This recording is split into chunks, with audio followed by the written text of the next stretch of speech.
اب اس کے بعد آتے ہیں اصل مسائل، امرہم شورا بینہم، کہ جو مباحات کے دائرے کے اندر فیصلہ کرنے کے لیے ہم نے ایک ادارہ بنایا ہے،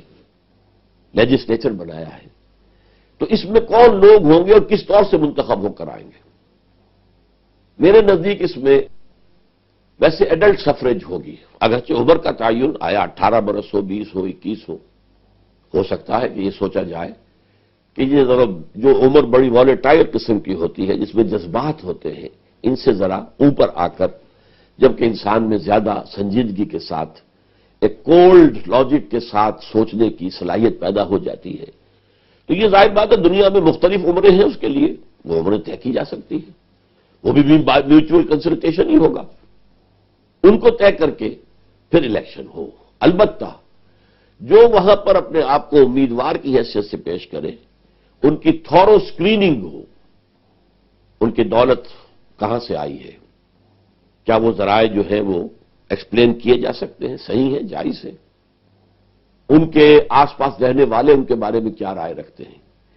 یہ معاملہ جو ہے اس حد تک ہے اسلامی معاشرے میں یا ریاست میں کہ کسی عدالت میں کوئی گواہ جو پیش ہوگا اس کو بھی سکرین کیا جائے گا۔ اس کو کہتے ہیں تزکیۃ الشہود، شاہد گواہ جو ہے ان کو دیکھا جائے گا، ان کے احوال کو کہ یہ کس سٹیٹس کے آدمی ہے، یہ سٹیٹس کیسے سمجھ میں آتا ہے کہ جو بھی ان کے ذرائع آمدنی تھے ان جائز ذرائع کے اندر وہ اس مقام تک پہنچ سکتے تھے کہ نہیں، وغیرہ وغیرہ۔ اخلاق کیا ہے اسلامی معاشرے میں، یہ بھی ہوگا وہ شاعر اسلامی کے پابند ہے کہ نہیں ہے، نماز روزے کے پابند ہے کہ نہیں ہے، نماز جو ہے مسجد میں پڑھتے ہیں کہ نہیں ہے، یہ ساری چیزیں سامنے رکھ کر سکریننگ ہوگی، تو وہ لیجسلیچر جو ہے وہ اس میں آئیں گے وہی لوگ کہ جو سکریننگ سے گزر چکے ہوں، اس کے بعد ووٹنگ ہوگی اور فیصلہ ہو جائے گا۔ اسی انداز میں صدر کا فیصلہ ہوگا، خلیفۃ المسلمین جو کہلائے گا وہ گویا کہ صدر ہے، صدر کی حیثیت سے اس کے پاس اختیارات، ایگزیکٹو اتھارٹی اس کے پاس مکمل ہوگی، اور وہ مجلس ملی کا پابند نہیں ہوگا، جیسے کہ امریکہ میں ہم دیکھتے ہیں کہ صدر جو ہے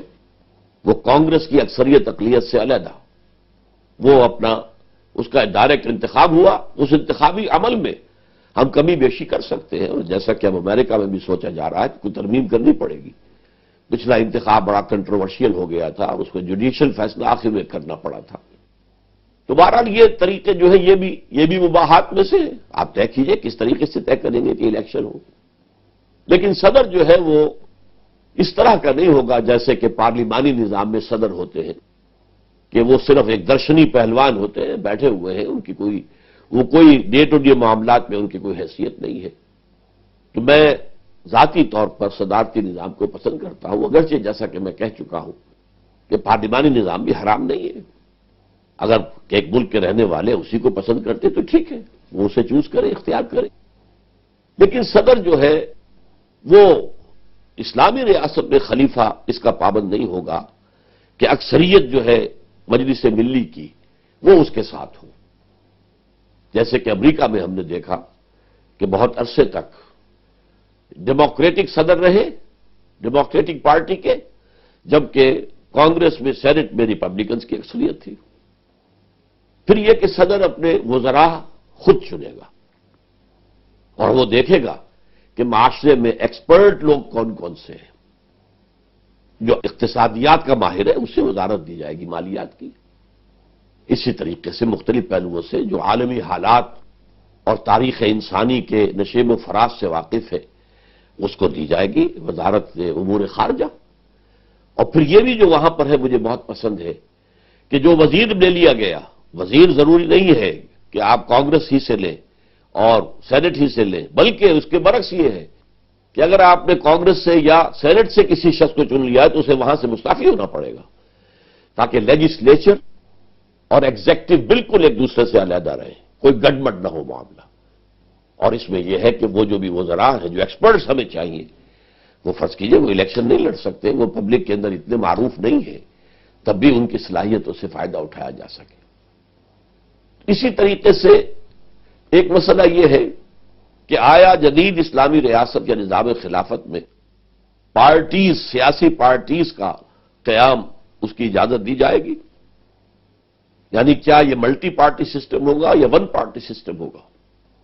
اس لیے کہ آج تک تاریخ انسانی میں ایک آئیڈیالوجیکل ریاست جو ہے اس کا صرف ایک کا تجربہ ہوا ہے۔ موجودہ دنیا میں پچھلے 300-400 برس